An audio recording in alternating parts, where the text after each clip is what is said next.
আজও রেজরার বাঙুর পার্কে শতদ্রু দত্তর বাড়ির সামনে পুলিশি পাহারা রয়েছে। যুব ভারতীতে মেসির গোট অনুষ্ঠানকে ঘিরে তৈরি হওয়া বিশৃঙ্খলার রেশ এখনও কাটেনি।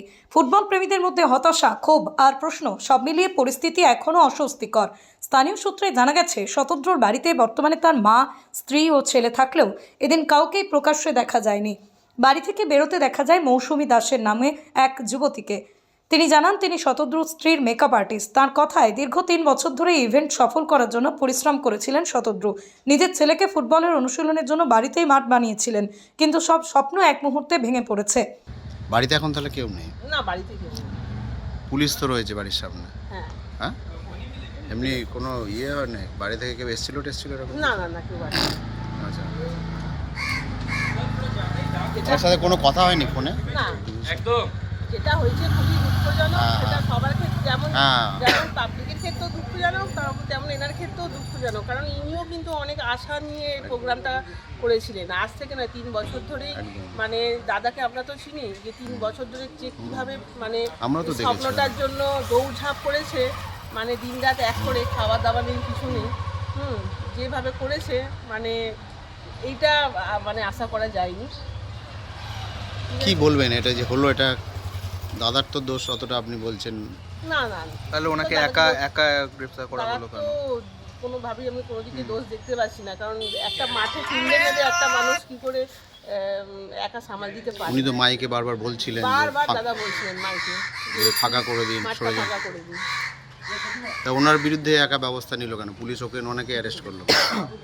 সেটা তো আমি বলতে পারবো না, যেহেতু উনি আর কি অর্গানাইজটা করেছেন, হয়তো সেই জন্য হয়তো এটা করেছে। কিন্তু যারা টিকিট কেটে গেছে, হাজার হাজার টাকা টিকিট কেটে গেছে, তারাও তো দেখতে পায়নি। কী বলবো, এটা দুঃখজনক। এটা সবার ক্ষেত্রেই দুঃখজনক। এটা শুধু যে মানে এটা দাদাও মানে দাদার কাছেও এটা দুঃখজনক, একদম। দাদার ফ্যামিলি, দাদার কাছেও দুঃখজনক। কারণ ওনার তো এটা স্বপ্নই ছিল যে ওনার ছেলে দিয়াগো কোথায়? ও একসঙ্গে আছে। আচ্ছা, বৌদির সাথেই আছে। দিয়াগো তো স্বপ্ন ছিল একটা, আমি তো দেখেছি দাদা দিন রাত্রে ওকে প্র্যাকটিস করাতো, বাচ্চা ছেলে। কোথায় খেলে এখন ও? ও তো মাঠে, ঘরের পেছনেই মাঠ আছে, মাঠে প্র্যাকটিস করতো। আচ্ছা, আমি তো দেখেছি দিন রাত্রি। বাড়ির ছাদেও তো আছে নাকি? ছাদে আছে মাঠ, দিন রাত্রি না, প্র্যাকটিস ও বাইরে কোথাও খেলতো না বিদেশ? হ্যাঁ, মাঝে মাঝে যেত। কোথায় সেটা? সেটা আমি বলতে পারবো না, মানে যেখানে যেখানে ইভেন্ট চলতো, কোথাও দেখা করতে যাবে সেখানে। আচ্ছা, কিন্তু সত্যি দাদার মানে স্বপ্নটা এইভাবেই মাটি হয়ে গেল। এই বিষয়ে প্রাক্তন ফুটবলার ও প্রতিবেশী সমীর চৌধুরী জানান, আগেও শতদ্রু বিদেশে ফুটবল সফর আয়োজন করেছেন, কখনো কোনো সমস্যা হয়নি। তিনি বলেন, ভিআইপি আসন থেকেও মেসিকে দেখা যায়নি। শুধু এই ভেবে সান্ত্বনা যে যে মাঠে মেসি পা রেখেছেন সেই মাঠে তাঁরা ছিলেন। আমাদের স্বপ্ন, সত্যি কথা বলতে কি, সকাল 5টা থেকে উঠেছি, উঠে যে কেন কিসের জন্য আমরা মেসিকে দেখবো বলে। আমার তো ছোট মেয়ে, আমি ফুটবলের জগতে জন্ম, আমার ফুটবল দিয়ে সবকিছুই হয়েছে। এই যে বাড়ি গাড়ি সবই ফুটবল থেকেই হয়েছে। কিন্তু আমার খুব খারাপ লাগছে যে মেসি আমাদের কাছে খুব মানে স্বপ্নের মতো, স্বপ্নের পুরুষ, ভগবান। ওরা ওরা হচ্ছে ভগবান। আমরা সেখানে কিন্তু আমাদের লোকের যোগ্যতা নেই মেসির জায়গায় যাব বা মেসির জায়গায় করবো। আমাদের ইনফ্রাস্ট্রাকচার ঠিক নয়। তা সেই জায়গা থেকে আমার খুব দুঃখ লেগেছে। আমরা একসাথে বসে বসে যখন গ্যালারিতে পৌঁছই, তখন দেখি যে আমরা একসাথে বসে বসে মেসি মাঠ থেকে নিঃশ্বাস নিচ্ছে, আমরা স্টেডিয়াম থেকে নিঃশ্বাস নিচ্ছি। আমি ভিভিআইপিতে ছিলাম, আমার নিজের চোখে দেখা, আমার নিজের চোখে মানে বলা দেখেছি যে শতদ্রু এক বলছে ওই ছেলেটাকে ফাঁসিয়ে দেওয়া হলো। ওই ছেলেটার কোনো দোষ নয়, আমার সঙ্গে শতদ্রুর কোনো রিলেশন নেই, কিন্তু ওই ছেলেটাকে ফাঁসিয়ে দেওয়া হলো। কেননা এই ছেলেটা বাচ্চা ছেলে, কি সুন্দরভাবে কাফুকে নিয়ে এসছে, রোনাল্ডিনোকে নিয়ে এসছে, মার্টিনেজকে নিয়ে এসছে, তারপরে হচ্ছে কি এই মেসিকেও নিয়ে এসছে। এত সুন্দরভাবে পরিচালনা করে নিয়ে আসছে, তাকে এরমভাবে জেলে পোড়া, এটা কিন্তু আমার ক্ষেত্রে মনে হচ্ছে ভীষণ অন্যায় করেছে। পাশাপাশি ফুটবলার সমীর চৌধুরীর স্ত্রী সোমা চৌধুরী বলেন, যা ঘটেছে তা ইতিহাসে কালো দিন হয়ে থাকবে। তিনি বলেন, এই ঘটনার পর মুখ্যমন্ত্রী ক্ষমা চেয়ে দুঃখ প্রকাশ করেছেন, কিন্তু ইংরেজিতে একটা কথা আছে, সরি, কিন্তু কোনো আসামিকে মৃত্যুদণ্ড দেওয়ার পর যদি বলা হয় সরি, তার কোনো মূল্য থাকে কি? তিনি বলেন, আমরা ভীষণ মর্মাহত। এর আগে বহু তারকাও এসেছিল, তাদের ক্ষেত্রে তো এরম ঘটেনি, তাহলে কালকে কেন হলো? এর পেছনে হয়তো কারোর উদ্দেশ্য প্রণোদিত ছিল, না হলে হয়তো অন্যভাবে তাকে চাপ সৃষ্টি করা হয়েছিল। যদি এই ঘটনা বারংবার হতো তাহলে মেনে নিতাম, কিন্তু এর আগে তো হয়নি, তাহলে কেন হলো? এর সদুত্তর চাই, এর বিচার চাই। মাননীয় মুখ্যমন্ত্রী উনি ক্ষমা চেয়েছেন। দেখুন, সরি একটা কথা আছে ইংরেজিতে, তারপর আর কিছু বলা যায় না, কিন্তু ফাঁসির আসামিকেও যদি তাকে মৃত্যুদণ্ড দেওয়ার পর বলা হয় সরি, তাহলে সেটার কি কোনো মূল্য থাকে? কালকে যে জিনিসটা হলো, সত্যি মানে ভাষায় প্রকাশ করতে পারছি না। একজন ফুটবলের এত বড় আইকন, বলতে গেলে লিজেন্ড, মানে আমরা সত্যি মর্মাহত, ভীষণ ভীষণ ভাবে মর্মাহত। অন্যদিকে সমীর চৌধুরীর মেয়ে ও মেসি ভক্ত সৌরিশা চৌধুরীর অভিযোগ, পরিকল্পনার অভাব, নিরাপত্তাহীনতা, দায়িত্বজ্ঞানহীনতার কারণেই পরিস্থিতি তৈরি হয়েছে। তার মতে মেসিকে দূর থেকেই ভালোবাসা উচিত, কারণ এখানে সেই ভালোবাসার যোগ্য পরিকাঠামো নেই।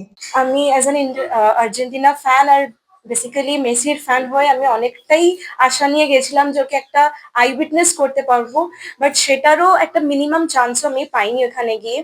আমি তো তার একটা ভালো জায়গায় বসে, একটা ভালো পজিশনে বসেও আমি সেই চান্সটা পাইনি। আমি ওইখানে অত ফ্যান্সরা, এত এত লোকেদের ইমোশনস নিয়ে যে এখানে এত খেলা হয়েছে, সেটা দেখে আমি সত্যি খুব মানে খুবই স্যাড অ্যান্ড ডিসহার্টেন্ড। আর বিং আ মেসি ফ্যান আমি খুবই বড় অর্জনে। তো এরপরে তো দেখা গেল হায়দ্রাবাদে খুব সুন্দর অনুষ্ঠান হলো, আজকে মুম্বাইতে হচ্ছে, কি বলবেন?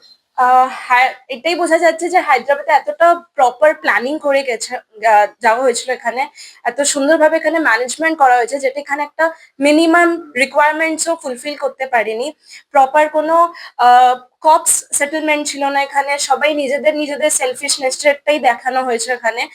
আর যেই জন্যে মানে বলতে গেলে পুয়ার পিপলরা এখানে ইনভেস্ট করেছে, আর রিচ পিপলরা এটা পুরো ফায়দাটা তুলেছে। এই ঘটনার পর কি আবার মনে হয় যে মেসিকে আবার দেখা যাবে কলকাতায়, বা আশা করবে যে মেসি আবার আসবে? আমি তো বলবো যে মেসিকে দূর থেকেই ভালোবাসাটা উচিত। ওইখানে মানে এখানকার ভালোবাসা পাওয়ার মতন ওই অবস্থাটা আমরা দিতে পারবো না। ওই সেই মতন ইনফ্রাস্ট্রাকচারই তৈরি করা হয়নি, সেইভাবে সিকিউরিটি প্রসেস প্রোভাইড করা হয় না। তো যেখানে থাকে যে ঘটনা ঘটেছে, যা দেখা গেল, যে কোনো একটা বড় ধরনের দুর্ঘটনা হতে পারতো, মানুষ মারা যেতে পারতো, একদমই তাই। মেসিরও কিছু একটা ক্ষতি হতে পারতো। হ্যাঁ, সেখানের মধ্যে ওই জিনিসটাই প্রোভাইড করা হয়নি, ওই ম্যানেজমেন্টই ছিল না। পুরো একটা মানে ডিজাস্টার, কেওয়াস ছিল চারিদিকে, লোকেরা পাগলের মতন করছিল। আর যেখানে পুলিশরা দাঁড়িয়ে দাঁড়িয়ে দেখছে, ওরা নিজেরাই সেলফিস তুলছে। এটা ওদের কাজ হলো এখানে সিকিউরিটি প্রোভাইড করা, মেনটেন করা, বাট দেখা গেল কি যে ওরা এখানে নিজেদের ফায়দার জন্য ওরা তুলে যাচ্ছে। আপনার স্নেহের সন্তানের শিক্ষা নিয়ে কি আপনি চিন্তিত রয়েছেন? কোন স্কুলে ভর্তি করাবেন তাকে তা ঠিক করতে পারছেন না? তাহলে আর দেরি কেন? আজই আসুন সারদা বিদ্যাপীঠে। আইসিএসসি, আইএসসি সিলেবাস অনুসারে আন্তর্জাতিক মানের সম্পূর্ণ ইংলিশ মিডিয়াম স্কুল হলো Sarada Vidyapith. Smart class, play zone, play house, পর্যাপ্ত কম্পিউটার, পরিশ্রুত পানীয় জল, সিসি ক্যামেরা, সুবিশাল campus, library, convent educated teaching staff ছাড়াও একাধিক সুযোগ সুবিধা রয়েছে সারদা বিদ্যাপীঠে। প্লে গ্রুপ থেকে দ্বাদশ শ্রেণী পর্যন্ত পাঠ্যক্রম রয়েছে এই প্রতিষ্ঠানে। ঠিকানা বসন্তপুর, আরামবাগ, হুগলি। বিস্তারিত জানতে যোগাযোগ করুন 7063851550 অথবা যোগাযোগ করুন 6295202439 এই নম্বরে।